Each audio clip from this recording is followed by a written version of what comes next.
नमस्कार, स्वागत है आप सबका दिन भर की तमाम बड़ी और अहम खबरों के साथ। मैं हूं कवीन सचान। शुरुआत इस वक्त की हेडलाइन से। केंद्र नहीं थी मसरत की रिहाई की खबर। संसद में प्रधानमंत्री ने कहा, देश की अखंडता से समझौता नहीं। पीडीपी ने रिहाई को बताया जायज। लोकसभा में भूमि अधिग्रहण बिल पर सरकार का नरम रुख। सुझावों पर विचार के लिए तैयार सरकार। विपक्ष और सहयोगी दलों ने बताया किसान विरोधी।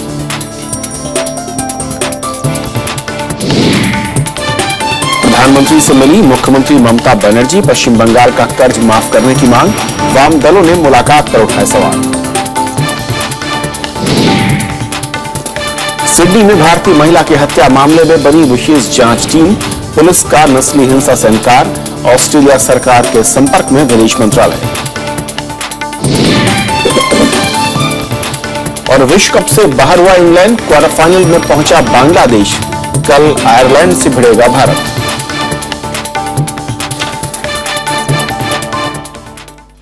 और आइए देखते हैं पहली खबर।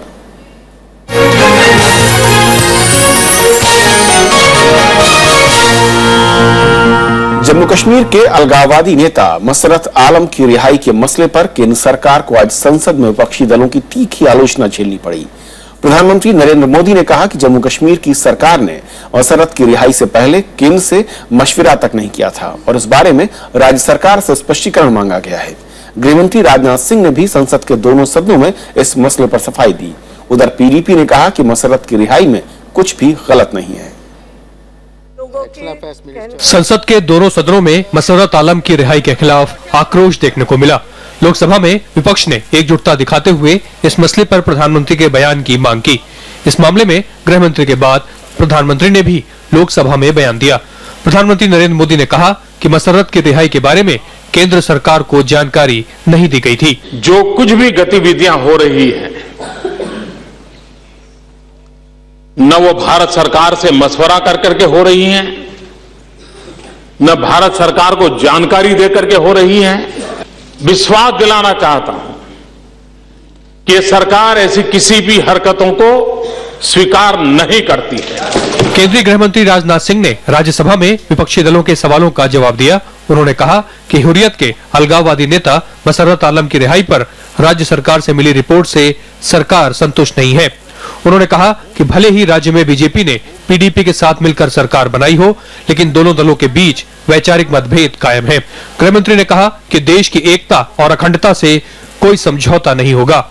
भारत की एकता और अखंडता के साथ खिलवाड़ करने की चाहे कितनी भी बड़ी कोई बड़ी ताकत क्यों न हो, उसको इजाजत नहीं दी जाती।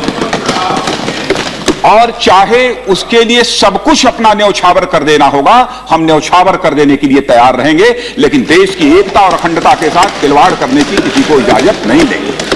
इससे पहले विपक्ष ने मसरत आलम की रिहाई के मामले में जम्मू कश्मीर की सरकार में शामिल बीजेपी की भूमिका के साथ न्यूनतम साझा कार्यक्रम पर भी सवाल खड़े किए। जो टेररिस्ट हैं, जिन्होंने 120 लोगों का मारने का पूरा प्रयास किया, ऐसे लोगों को अगर आप रिहा करते जाएंगे तो बहुत बड़ा इस देश में फिर कोई बचेगा नहीं और एक गंभीर मामला है। रिकंसिलिएशन करना है, उससे मैं बिल्कुल बराबर सहमत हूं, लेकिन इस तरह के जो चंद लोग हैं जो सिर्फ पत्थर मारने वालों में नहीं है या जो माइंड है, मास्टर माइंड है, उनके खिलाफ तो कार्रवाई होनी चाहिए। क्या आपका कॉमन मिनिमम प्रोग्राम उसका क्या है? राजनीतिक अवसरवादिता को इस सीमा तक ले जाता है कि देश की सुरक्षा और देश के हित से समझौता हो? इस पे स्पष्टीकरण आवश्यक बनता है।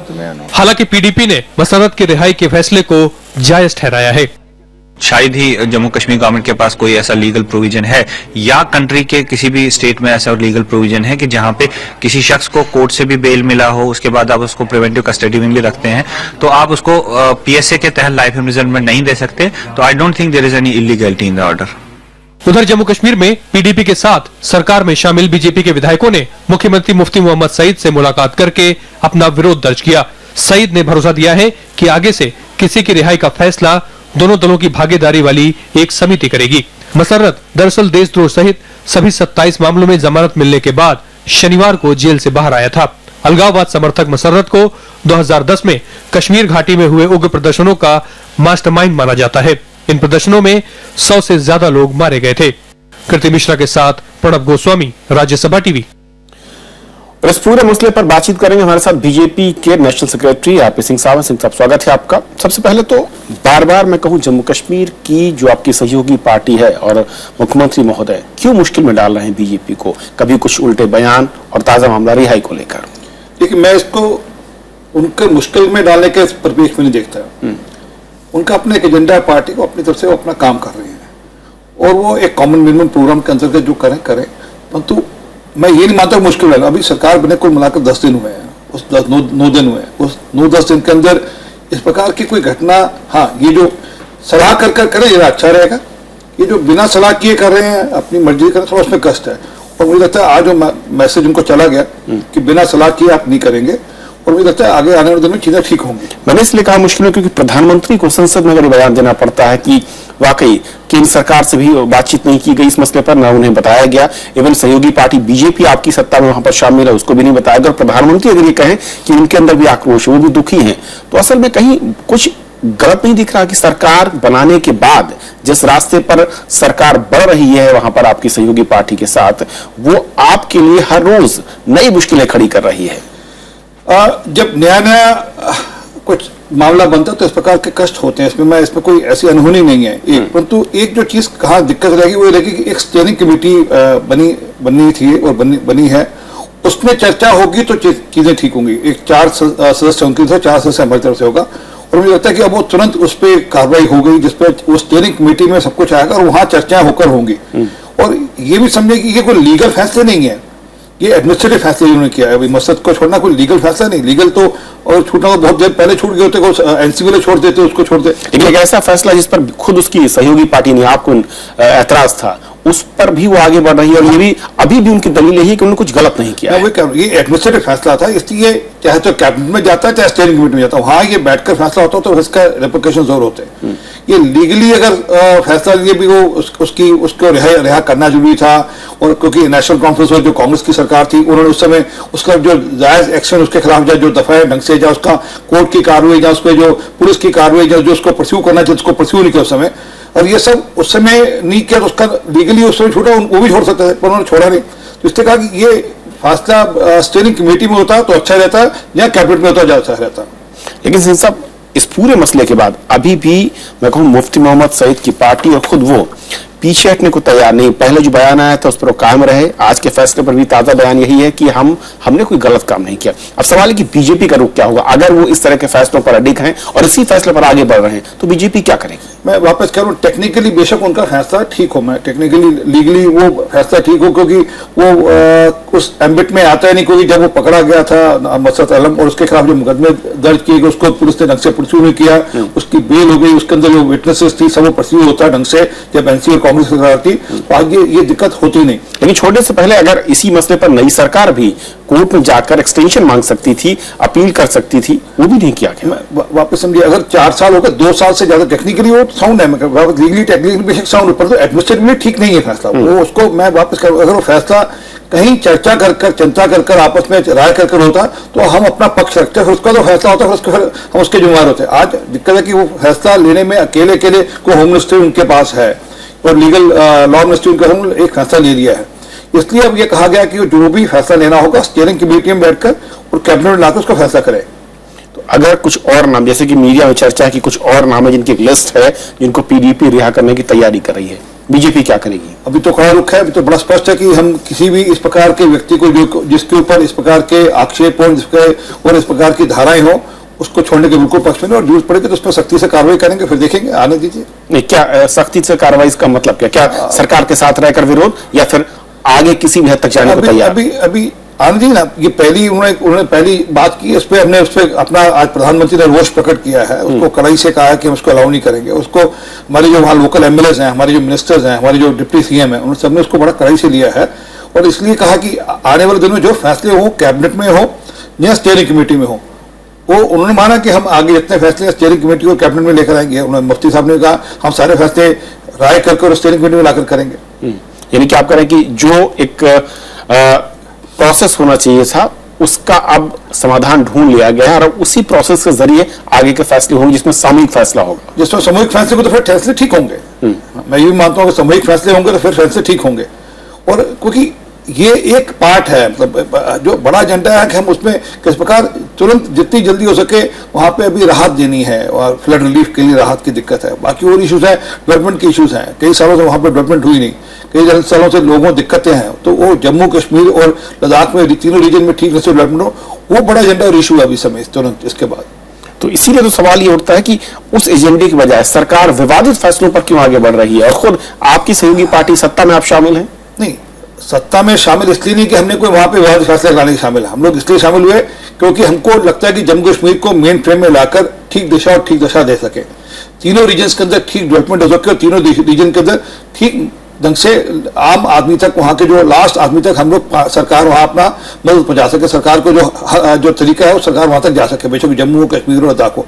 सरकार तो इसलिए बनाई गई है, सरकार इसलिए नहीं बनाई गई कि हम लोगों ने ये जो हो रहा है इसलिए सरकार बनी है। अब उनको लगता है कि ये डिफरेंस ओपिनियन हमारा है, हम तो मानते हैं हमारा पीडीपी के साथ कोई हमारे कोई नेचुरल लाई नहीं है, हमारे बहुत स्ट्रॉन्ग डिफरेंस ओपिनियंस है। उनको लगता है कि उनका प्रोसेस ये है कि हम पहले वहाँ पीस लाएं, पहले इस प्रकार के लोगों को छोड़ें, फिर वहाँ पे पीस होगी तो फिर डेवलपमेंट की बात करेंगे। हमारा माना कि डेवलपमेंट की बात करेंगे, डेवलपमेंट का एजेंडा लेकर जाएंगे, नीचे डेवलपमेंट करेंगे तो बाकी सब कुछ अपने आप ठीक हुआ सर जी। लेकिन कहा जाता है कि इसके लिए एक प्रेफरेंस होना चाहिए था कि पहले किन मुद्दों पर सरकार आगे बढ़ेगी। आखिरी सवाल, क्या इस मैं कहूं कि कुछ ही दिनों के अनुभव के आधार पर क्या ये कहा जा सकता है या बीजेपी को लगता है कि पीडीपी के साथ सरकार बनाकर कहीं कोई चूक? नहीं, मैं बहुत जल्दी है इस बारे में कुछ कहना कि कोई चूक है। मेरा मानना है कि अभी जो 10 दिन हुए सरकार चलने दीजिए और वापस समझिए, अगर हम सरकार नहीं बनाते तो क्या रहता वहां पर नतीजा, हम वापस चुनाव में जाते क्या? इस समय सरकार बनाने का कारण था कि जम्मू कश्मीर को वापस से मेन फ्रेम में लेकर आए और वहां के लोगों तक जो डेवलपमेंट का एजेंडा है, जो वहां राहत पहुंचनी है, जो लोगों तक मैसेज आना है, वो वहां तक पहुंचाए और वो तीनों रीजन्स में हो। ये ना हो कि एक लॉबस्टाइड जिस प्रकार पहले रहा है कि सिर्फ कश्मीर की बात होती, जम्मू छूट गया या लद्दाख छूट गया, तीनों रीजन्स में वो हो, ये जरूरी है। चलिए सिंह साहब, बहुत बहुत शुक्रिया इस पूरे मसले पर बातचीत करने के लिए। Thank you. और आपको बता दें कि जम्मू कश्मीर के अलगाववादी गुट हुर्रियत कॉन्फ्रेंस की ओर से आज एक और उकसावे वाली कार्रवाई की गई है। इस गुट के चेयरमैन सैयद अली शाह गिलानी ने दिल्ली में पाकिस्तानी उच्चायुक्त अब्दुल बासित से मुलाकात की। हुर्रियत नेता ने कहा कि मुलाकात में कश्मीर के मुद्दे पर बात हुई है। हालांकि सरकार के साथ देश के विपक्षी दलों के नेताओं ने भी इस मुलाकात का विरोध किया है। पिछले साल भारत और पाकिस्तान के बीच सचिव स्तर की बातचीत भी पाकिस्तान की हुर्रियत से बातचीत के चलते ही रद्द हुई थी। मसले कश्मीर के बारे में कोई हल तलाश किया जाए, क्योंकि असल बुनियादी मसला जो है वो मसले कश्मीर है। बाकी जो ज़िमनी मसाइल हैं, छोटे छोटे मसाइल, वो सारे जुड़े हुए हैं मसले कश्मीर के साथ। गृह मंत्री जी ने बहुत साफ कहा है कि हम जैसी भी परिस्थितियां हैं उनको हमारी नजर है और उपयुक्त होगा और उचित होगा अगर जरूरत होगी तो हम सरकार को एडवाइजरी भी जारी करेंगे। हुर्रियत को पाकिस्तान के हाई कमीशन में जाकर सियासी किस्म के मुज़ाकरात नहीं करने चाहिए, क्योंकि उससे कुछ फायदा हुर्रियत को नहीं होता है। लेकिन हुर्रियत को जम के गवर्नमेंट ऑफ इंडिया से बात करनी चाहिए।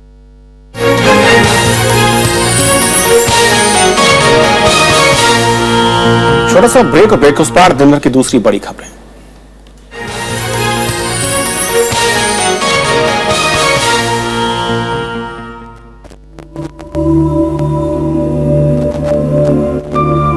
अभिव्यक्ति और अधिकारों की अस्मिता, औरत की आजादी कितनी किताबी और कितनी सच, उसके लिए बने नियमों का जिक्र तो शास्त्रों से लेकर संविधान के कानून में भी है, लेकिन ये सब कितने सार्थक और सकारात्मक है। नारी समानता और समाज में औरत का मकाम। देखिए अस्मिता में खास पेशकश सिर्फ राज्यसभा टीवी पर। राज्यसभा टेलीविजन की खास श्रृंखला महामहिम राज्यपाल में आपका स्वागत है।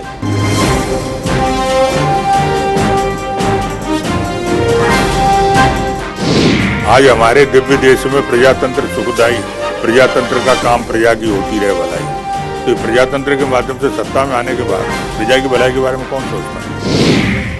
मेरा जीवन विरोधाभास से भरा रहा है। जो मैंने सोचा था वो हुआ नहीं और जो नहीं सोचा था वो हुआ।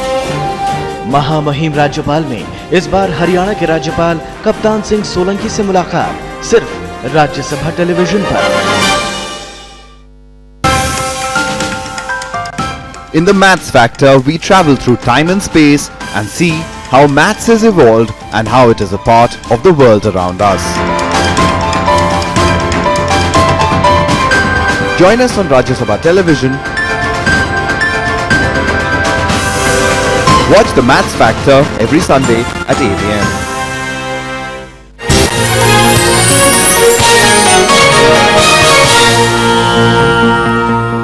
भूमि अधिग्रहण संशोधन विधेयक पर आज लोकसभा में चर्चा शुरू हो चुकी है। सरकार ने यूपीए सरकार के कानून में बदलावों को सही ठहराया और कहा कि राष्ट्रीय सुरक्षा और औद्योगिक विकास के लिए ऐसा करना जरूरी था। लोकसभा में चर्चा के दौरान सरकार ने कहा कि ये विधेयक राज्य सरकारों की मांग पर लाया गया है। इसके बावजूद सरकार नए संशोधन और सुझावों को विधेयक में शामिल करने को तैयार है। उधर विपक्ष ने सरकार की मंशा पर ही सवाल उठाए। कांग्रेस के सांसद ज्योतिरादित्य सिंधिया ने आरोप लगाया कि सरकार गरीब और किसानों के साथ देश की खाद्य सुरक्षा भी खतरे में डाल रही है। बीजू जनता दल, एआईएडीएमके और तृणमूल कांग्रेस ने भी सरकार पर निजी क्षेत्र को फायदा पहुंचाने के आरोप लगाए। We are here to protect the interests of farmers. That's the only submission I want to make to the House, and I request all of us, let us not politicalize this issue. Let us not politicalize this issue. Let us discuss on the merits of the case, give meaningful suggestions. The government is open to new ideas and new suggestions. The NDA government is giving this as a reason for bringing in the ordinance. But the question is, why did they wait till December 31st, 2014? If the amendments were in favor of the poor, they should have brought it as a bill in parliament and passed it unanimously. आपने कहा था कि इस अध्यादेश के पीछे कई कारण हैं। पहली बात देश की सुरक्षा, दूसरी बात किसानों को पूर्ण मुआवजा दिया जाएगा, और तीसरी बात कुछ मामूली त्रुटियां हैं जिन्हें हमें हटाना होगा। इन तीनों चीजों का कोई प्रमाण नहीं है। प्रधानमंत्री नरेंद्र मोदी ने पश्चिम बंगाल के विकास के लिए केंद्र की तरफ से हर संभव मदद का भरोसा जताया है। दिल्ली में आज उन्होंने मुख्यमंत्री ममता बनर्जी और टीएमसी के सांसदों के साथ मुलाकात की। कर्ज राहत के मुद्दे पर हुई इस मुलाकात में प्रधानमंत्री ने कहा कि केंद्र सरकार राज्यों के साथ बेहतर तालमेल की हिमायती है। हालांकि विपक्षी पार्टियों ने ममता के इस कदम पर सवाल खड़े किए हैं। पश्चिम बंगाल के खस्ता आर्थिक हालात के मद्देनजर सूबे की मुख्यमंत्री ममता बनर्जी ने प्रधानमंत्री नरेंद्र मोदी से सोमवार को मुलाकात की। नरेंद्र मोदी के प्रधानमंत्री बनने के बाद ममता बनर्जी की उनसे ये पहली मुलाकात थी। संसद परिसर में हुई इस मुलाकात के दौरान ममता ने पश्चिम बंगाल को कर्ज में राहत समेत केंद्र से विशेष आर्थिक मदद की मांग की। नरेंद्र मोदी ने पश्चिम बंगाल को विकास के मोर्चे पर हर संभव मदद देने का भरोसा दिलाया। फूड फॉर सिक्योरिटी हो, चाहे हमारा आईसीडीएस प्रोजेक्ट हो, तो ये लोगों को इसका बारे में भी हम लोगों ने बातचीत किया। रेलवे प्रोजेक्ट का बारे में भी हम लोगों ने कहा कि हमारा मेट्रो रेलवे का बहुत सारे प्रोजेक्ट अभी बंद होकर पड़ा है, तो इसका बारे में भी चर्चा किया है। प्राइम मिनिस्टर ध्यान से सुना है और उन्होंने ये आश्वासन जरूर दिया है कि बंगाल का परफॉर्मेंस में हम खुश है, हम कोशिश करेंगे हम जितना भी मदद कर सकते हैं। इसके बाद ममता बनर्जी अपनी पार्टी के सांसदों के साथ भी प्रधानमंत्री से मिली। हालांकि राज्य की विपक्षी पार्टियों ने ममता की इस कवायद पर सवाल उठाए हैं। Mamata Banerjee would have attended the meeting of the Niti Aayog. There, then if bargain is there, economic package is there, or something you demand for some dues or overdues, then you should have asked for before the budget. Mamata Banerjee के मुताबिक 2011 में उनकी सत्ता संभालने से पहले ही राज्य भारी कर्ज में था। उनका दावा है कि तृणमूल सरकार के दौरान राजस्व में 2 गुना बढ़ोतरी हुई है। अपने 2 दिन के दिल्ली दौरे में ममता मंगलवार को वित्त मंत्री अरुण जेटली से मुलाकात करेंगी। नवविक्रम सिंह, राज्यसभा टीवी। प्रधानमंत्री नरेंद्र मोदी सेशल्स, मॉरिशस और श्रीलंका की 5 दिनों की यात्रा पर कल रवाना होंगे। इस दौरान भारत की इन देशों के साथ सामुद्रिक सुरक्षा और व्यापार बढ़ाने पर बात होगी। प्रधानमंत्री 13 मार्च से श्रीलंका यात्रा के दौरान गृह युद्ध से प्रभावित जाफना भी जाएंगे, जहां भारत की मदद से तमिलों के पुनर्वास का काम चल रहा है। प्रधानमंत्री श्रीलंका और मॉरिशस की संसद को भी संबोधित करेंगे। प्रधानमंत्री नरेंद्र मोदी की यात्रा की शुरुआत दक्षिण पूर्व अफ्रीकी देश सेशल्स से होगी। 2 दिनों के दौरान सेशल्स से शिखर वार्ता होगी और प्रधानमंत्री भारत की मदद से बने समुद्र तटीय राडार का उद्घाटन करेंगे। The Naval Chief recently visited Mauritius in January. He visited Seychelles in November last year. So I think there is a very close cooperation between the navies. Now how this is formalized in terms of all the four countries, we will have to see after the discussions. इसके बाद प्रधानमंत्री Mauritius जाएंगे, जहां वो Mauritius के राष्ट्रीय दिवस समारोह में बतौर मुख्य अतिथि शामिल होंगे। प्रधानमंत्री वहां समुद्री सुरक्षा के लिए भारतीय पोत को समर्पित करेंगे। भारत मॉरिशस को इस क्षेत्र के पेट्रोलियम भंडार के तौर पर विकसित करना चाहता है। At the end of the day, we ourselves are taking a much more integrated, I would say, connected view of all our neighbors, of all our ocean neighbors, and we believe that doing that actually allows different parts of our system to come together and work. यात्रा के आखिरी और सबसे अहम दौर में प्रधानमंत्री श्रीलंका पहुंचेंगे। इससे पहले 1987 में तत्कालीन प्रधानमंत्री राजीव गांधी कोलंबो गए थे। प्रधानमंत्री की यहाँ राष्ट्रपति मैत्रीपाला सिरिसेना और प्रधानमंत्री रानिल विक्रमसिंघे से बातचीत होगी। श्रीलंका के रेल नेटवर्क को बढ़ाने में भी भारत परियोजना बनाने जा रहा है। यात्रा के दौरान कई महत्वपूर्ण समझौतों पर हस्ताक्षर भी किए जाएंगे। सेशल्स, मॉरिशस और श्रीलंका भले ही सामाजिक और सांस्कृतिक रूप से भारत से गहरे रूप से जुड़े हुए हों, लेकिन व्यापारिक और रणनीतिक महत्व बहुत अधिक होने के कारण चीन ने भी इधर के दिनों में इन पर डोरे डालने शुरू कर दिए हैं। इसलिए प्रधानमंत्री की इस यात्रा के नतीजों का सबको इंतजार रहेगा। राज्यसभा टेलीविजन के लिए कैमरा पर्सन प्रशांता के साथ दिल्ली से अखिलेश सुमन। पाकिस्तानी प्रधानमंत्री के विदेश और सुरक्षा मामलों के सलाहकार सरताज अजीज का कहना है कि प्रधानमंत्री नरेंद्र मोदी अगले साल पाकिस्तान में होने वाले सार्क सम्मेलन में शिरकत कर सकते हैं। उन्होंने कहा है कि सार्क सम्मेलन दोनों देशों के बीच मजबूत रिश्ते बनाने में भी अहम साबित होगा। विदेश सचिव एस जयशंकर 4 देशों की सार्क यात्रा के तहत 3 मार्च को पाकिस्तान गए थे। सरताज अजीज ने कहा है कि पाकिस्तान अपने पड़ोसी देशों के साथ अच्छे रिश्तों का हिमायती है। उन्होंने कहा कि चीन के राष्ट्रपति 23 मार्च को नहीं, इसके बाद पाकिस्तान आएंगे। ऑस्ट्रेलिया के सिडनी शहर में भारतीय महिला प्रभा अरुण कुमार की हत्या करने वाले का 2 दिन बाद भी पता नहीं चल सका है। विदेश मंत्रालय ने ऑस्ट्रेलियाई सरकार से इस मामले को प्राथमिकता से सुलझाने की मांग की है। न्यू साउथ वेल्स राज्य के प्रमुख के मुताबिक आईटी सलाहकार की हत्या मामले की तेजी से जांच के लिए विशेष जासूसी दस्ता भी बनाया गया है। आईटी सलाहकार प्रभा अरुण कुमार की हत्या के मामले में विदेश मंत्रालय ऑस्ट्रेलियाई सरकार के संपर्क में है। सिडनी में भारतीय कॉन्सुलेट पीड़ित परिवार की पूरी मदद कर रहा है। इस बीच प्रभा अरुण कुमार के पति भी सिडनी पहुंच गए हैं।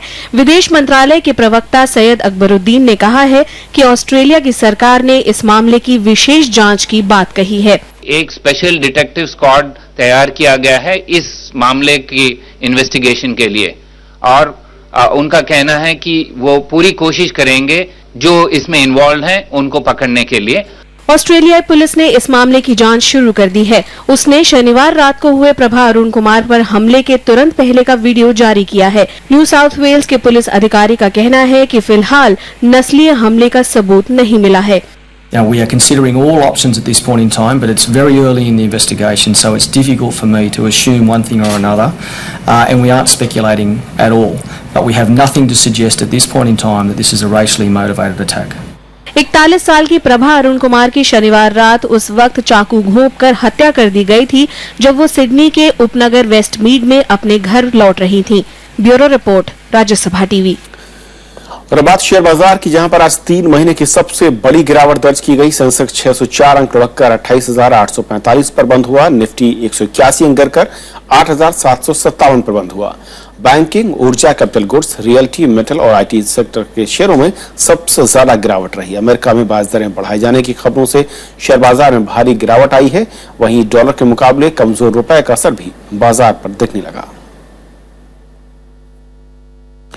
बांग्लादेश ने वर्ल्ड कप क्रिकेट के क्वार्टर फाइनल में अपनी जगह पक्की कर ली है। एडिलेड में आज हुए पूल ए के इस मुकाबले में बांग्लादेश ने बेहतरीन प्रदर्शन करते हुए इंग्लैंड की टीम को 15 रनों से हरा दिया। इसके साथ ही इंग्लैंड टूर्नामेंट से बाहर हो गया। टॉस हारकर पहले बल्लेबाजी करते हुए बांग्लादेश ने इंग्लैंड के सामने 276 रनों की चुनौती रखी। जवाब में इंग्लैंड की पूरी टीम 48.3 ओवर में 260 रनों पर ही सिमट गई। बांग्लादेश की जीत के हीरो रहे बल्लेबाज मोहम्मदुल्लाह, जिन्होंने 103 रन बनाए। बांग्लादेश की तरफ से विश्व कप में पहला शतक लगाने वाले बल्लेबाज भी बने। पूल ए में अगर बांग्लादेश की टीम नंबर 4 पर रही तो क्वार्टर फाइनल में उसका मुकाबला टीम इंडिया से होगा।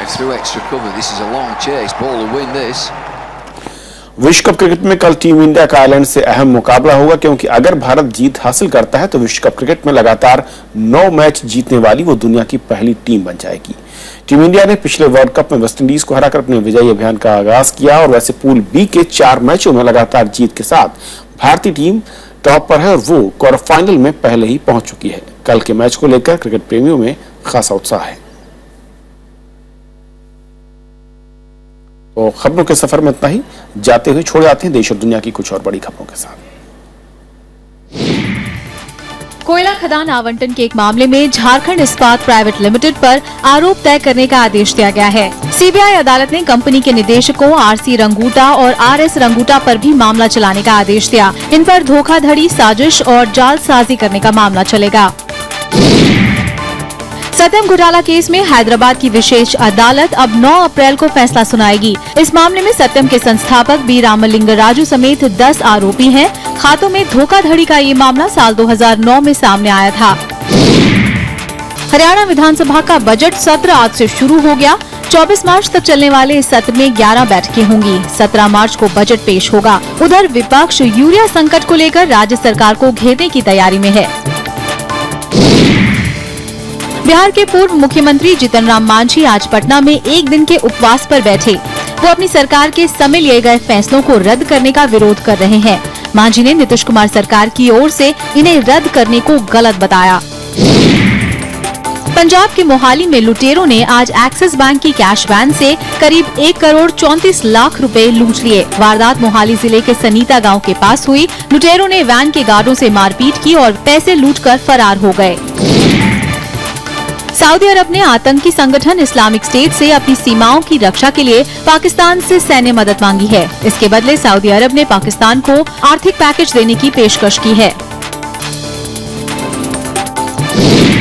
कश्मीर में आज इस सर्दी की सबसे भारी बर्फबारी हुई। श्रीनगर में कल से करीब 18 इंच बर्फ गिरी। इससे जम्मू श्रीनगर राजमार्ग दूसरे दिन भी बंद रहा। कश्मीर घाटी में 4 महीने की ठंड की छुट्टी के बाद आज से 10वीं और 12वीं की कक्षाएं शुरू हो गयी। प्रथम विश्व युद्ध के 100 साल पूरे होने के मौके पर राष्ट्रपति प्रणब मुखर्जी ने आज दिल्ली में अमर जवान ज्योति पर शहीद जवानों को श्रद्धांजलि दी। रक्षा मंत्री मनोहर पर्रिकर और तीनों सेनाओं के प्रमुखों ने भी शहीद जवानों को याद किया।